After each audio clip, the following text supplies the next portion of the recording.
Hanshi Greg, you remember back in the day, especially in the traditional Syracuse Purple Dragons, Hanshi, you would, the thought out there would be, well, we're only out of 100 new students, only 5 are actually going to get their black belts. So Hanshi Greg Tearney, we said, well, the chairman would say in a meeting, this is a black belt school. And everybody said, what the heck are you talking about? Hanshi Greg, tell me about those days and how it made a shift in your thought. Well, coming from a very traditional, hardcore base, I mean, all of my instructors were either active in the Marine Corps or ex-Marines. And so they brought that kind of mentality and physicality to the dojo. And so for us to think about, everyone being able to aspire to that level, I mean, only supermen and women would be able to do that.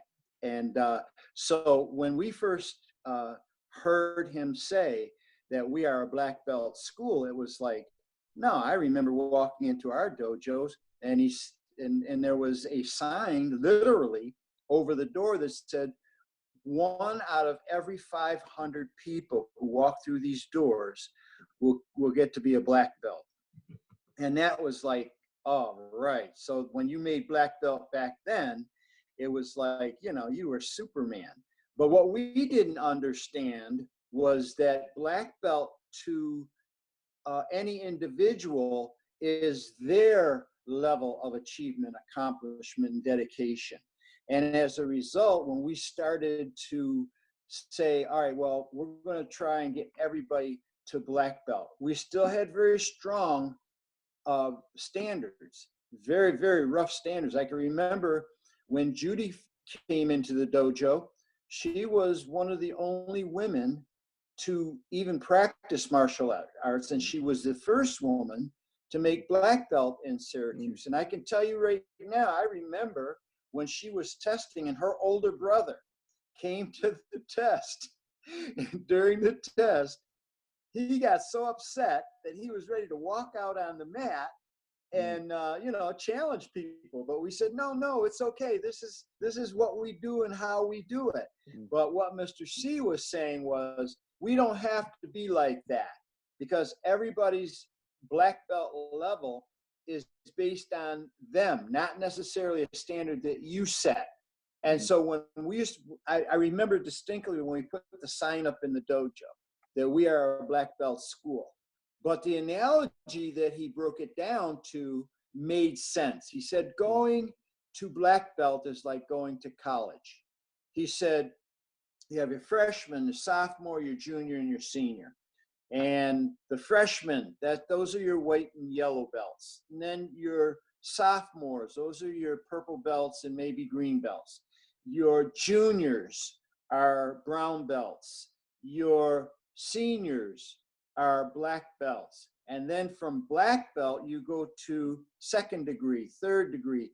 That's when you get to the College of Martial Arts. It made sense because back then we couldn't relate to it, but when we were selling our memberships and our philosophy and our business and the benefits of what we did, when we put it in terms that people could relate to, going to college, being a freshman, a sophomore, a junior, a senior, and then a black belt, that's when we started to see things happen.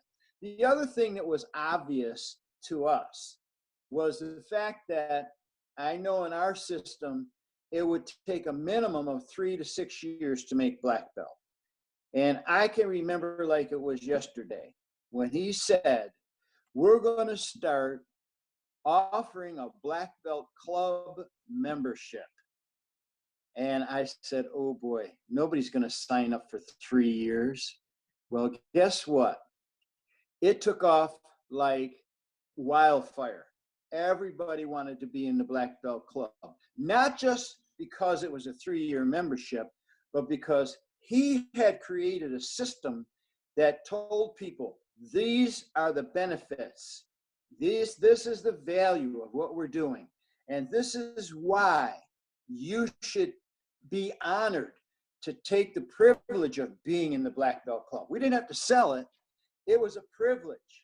And that's when it started to really take off. And to this day, we have a sign up in our dojo that says, we are a black belt school. I took it one step further and said, not just a black belt, but a Tearney black belt. And people nice. they love Very it. nice. Yeah. Very nice. Great But story. that all comes from Mr. C. It all comes from Great. him.